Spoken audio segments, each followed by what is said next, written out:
So earlier this week, we visited a big event from Amazon in Berlin. You had to fly over from Spain. I had to take a train from Munich to attend AWS Summit Berlin. And I wanted to talk to you about this event shortly to discuss how was your experience, share some of my thoughts, and share with our audience It was how this event's like. For me, it was my first summit. It's not for you. I know that it was your second one. But, I have to say that in total, I have to say that I enjoy a lot because it was different to other events. You cannot imagine all the themes that are there. Later on, we can talk about that, but even, many themes, we can talk about that later on, but it was a huge event with everything that you can imagine, food, a lot of partners, a lot of people. And it was cool, because we met a lot of people and we enjoy a lot of this. For me, the size of the event was crazy. I mean, it was humongous. Even I think the attendance was like 7,000 people. What I did not get if it's because the event goes for 2 days and it's exactly the same program more or less for 2 days in a row. So like when Adele comes to Munich with concert this year, she has like 6 days in a row with the same program. And I don't know if it's like 3.5K first day, 3.5K second day, or if it's 7,000 people every day. So 14,000 people. I did not get this part, but it was huge. And I was on an event on AWS Summit in 2014, and which was like 300, maybe 500 people back then in a place that maybe like 5% of the space where we were in Berlin this week. So crazy how big AWS became over these years, also with the events. And all the security people, because really it was full of people of security. All the the people giving to you food, giving to you a person, giving to you everything. Even this Ferry wheel, that it was outside of the event. All these kind of themes that is something like you're exhausted of all these themes, no? Because I was like you, I was imagining something more little. And I must say, like, the craziest part is that all of this was also for free, like for people who attend. For sponsors, for sure, they cashed out lots of money for this. But for attendance was like completely free event with lots of free things to get. Like there was like 159 talks in one day across the territory of the event. There was like free coffee, unlimited drinks, free lunch. I didn't expect free lunch for thousands of people there. And of course, security, as you say, because they needed to protect the event from people protesting against the cloud, as we learned later in the day. Yes, it was crazy that thing. But okay, the people is protesting these days for everything. But for me, one of the important themes it was that, again, because when you watch the events for Google, when you go to the events for Azure, and now when you go to the events of Amazon, you see that AI is everywhere. I remember this movie that love is in there, but now it's not the love is in there, it's the AI is in there. And really, over these 150 or 90 conferences that there were on the AWS Summit, I can say that 60-70% it was about AI. So AI over everything. And it's something that for me is, again, we have been talking about that many, many times. We love AI. We think that what is happening with AI is cool. But the problem is that when you push everything on AI, you forget everything. And today, AWS is not making money because AI is spending money with AI. They think that they're going to make money one day with AI. And this is the problem. For me, it was something like sad, no? That again, we're back again to another place. And again, everyone is talking about AI. And really, if you check all the people that were there, maybe only 5 or 3% it was experts in AI. And most of the people, it was infra guys that are not expert in AI. So this for me was sad, but okay, it's how it is these days. Everything is AI. And I think that's something maybe that will change later this year because AWS just got a new CEO. So before till last week, they had what was his name? Adam Selipsky, which was like a person from outside. He was not really he did not grow inside AWS. And now the new CEO is Matt Garman, the guy who basically started working in AWS as 18 years old. So he grew from the bottom inside AWS together with AWS to become CEO now. And there are lots of speculations that now he will try to kind of tilt the ship of AWS towards, again, be customer focused because now they're more focused on the hype train of AI. And lots of people are unhappy with this because in the end, AWS has hundreds of services, like serverless, all the compute, all the just in general data services without bedrock. And it was kind of neglected in the last 10 months. And I hope in next events, there will be a bit of a better focus on what customers actually need. I hope, because when we went to this keynote, everything was about AI. You can talk later on about many things that they were explaining about AI. But for me, the only non-AI thing that they announced, okay, there were two announcements. One it was with Telefonica and the G5 network that they're going to do. But okay, the biggest announcement that they made, no AI announcement, it was that they are going to do this AWS European Sovereign Cloud. So the idea is that they're going to spend, it was something like 8 billion or 7.8 billion to create in Germany a new sovereign cloud. What that means is that they're going to create a new, let's say, AWS Europe. And only the people that is resident in Europe can access to this AWS Europe. If you are not living in Europe, you are not resident in Europe, you cannot access. And it's completely separated. This is what they announced. So, we don't have any technical details yet. But okay, the idea is that it's going to be completely separated. It's going to be the first data center located in Germany, in Brandenburg, if I remember correctly. And the idea is that everything is going to be a new entity. So it's like Google, they have something like that currently, and Azure too. So now Google, because AWS, because of the European legislation that oblige to companies to do that, now there will be a new environment, completely separated. That's something they have for US government. I was checking, they have this Gov Cloud in US just for government services, which is also kind of completely isolated thing. So they already have experience building similar data centers. In this case, it's interesting for me that they're not building like a German government cloud or French government cloud or Spanish government cloud. They're building European sovereign cloud, which then serves as the single thing for the whole EU and not for a particular country. I'm curious to, okay, because it did happen a couple of years ago when one country leaves EU, and imagine one of the governments hosting this European sovereign cloud, and what happens to them in this case. It would be an interesting migration path. No, but I don't know how they're going to do this thing that you need to be registered. Maybe I don't know. When you want to create a user, they request the ID of this person. I have to imagine this should be like that. And if this person is not registered legally in the country, he cannot work with this club. I don't know. There is no technical information yet, so it's something that we need to see. But okay, it's good news because at the end it's 8 billion, and it's 8 billion in Europe investment. And they were talking, if I remember, something like 1,000, 2,000 people working there. So more employees for AWS in Europe. So what is cool at the end.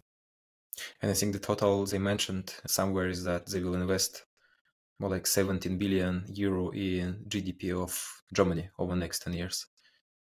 Besides this Brandenburg for Germany. Yes. Which is good for Germany, which means maybe not for Spain, but okay. Viva Alemania.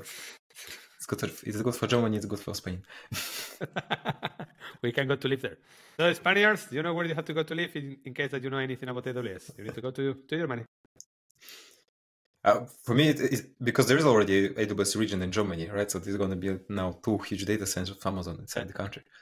But talking about less big news and just about the event, what I found really cool is how AWS tries to showcase, like to go out of the software into the real world and show how cloud technologies can be applied in reality. So in one of the areas of the event, there was like this floor where they combined, or they built something for both of us, for you and me, Pablo, because there was a stand for Formula One team. Because AWS is one of the biggest sponsors of Formula One in general and for Ferrari team. So they do lots of cool things with the cloud and integration of like real-time streaming for Formula. And next to it, they had some kind of a showcase for football because they announced, I'm not sure if it's completely new thing because they announced it before, but they are now also doing some technology thing for Bundesliga. So there is lots of cloud for football. Me neither. I don't know if this is something that is already in place, but the video was super cool because you can go with a cell phone and maybe it's there. Okay, sorry, because I don't know anything about what you can use in the Bundesliga. And you can go with the cell phone to the stadium. And then even, for example, imagine you can see the distance from if there is a free kick, if a free shot, you can see the distance to the goalkeeper. So, and the speed and who is everyone and who has the yellow card. So it's like you put the telephone and it's like you create a complete atmosphere. Plus, they were showing something like a tool, at least in the video, from the Google Glasses. Because it was something like in the same way that there is some kind of tools to watch Formula One with these Google Glasses. Yeah, it looked like some Vision Pro. But for Formula One, someone on the internet did a concept. So there was like never an official thing for Vision Pro with Formula One. But here Amazon showed some screenshots of something that looks really like a Vision Pro application. Yeah. But they never said anything, because they also showed there is like a heart rate data during the live stream, but there was no details about it. But I found cool what they did with the stand where you could kick the ball and then see some metrics in the real time.